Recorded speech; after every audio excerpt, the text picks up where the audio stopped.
So what's the number one thing you would do when you're getting back to the gym and just trying to ensure that you stay healthy, that there's no injury risk, or at least minimized your injury risk getting back into the gym? Well, the first thing we got to figure out is kind of what is our baseline? What is the last time we've been into the gym? What's our current kind of fitness and functional levels?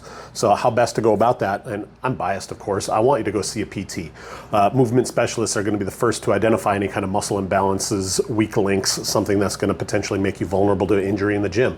So if you're really looking to get your fitness levels back up and you're trying to get back into the gym, if we're doing any kind of resistance training, which that's advisable if the goal is strength, if the goal is weight loss, kind of resistance training is the critical aspect of how you're going to get back into being fit.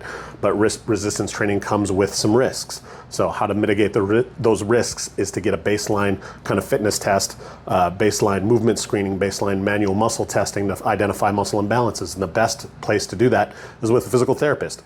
So if you are about to go about this on your own and maybe don't go through the process of getting this kind of functional screening, what is the thing that I need to do to make sure that I'm well prepared to get into the gym?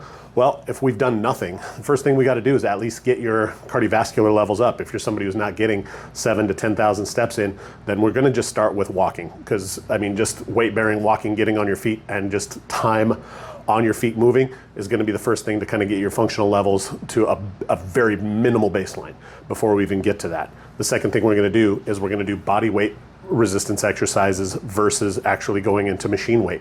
So there's a very stepwise progression of how to do those things. The third thing is going to be, hey, how do I choose the reps, sets, hold times, those type of things to kind of get me started so I can at least activate some of these muscles before I move to these more complex cadences. And I want to touch on that on my next video. So check that one out.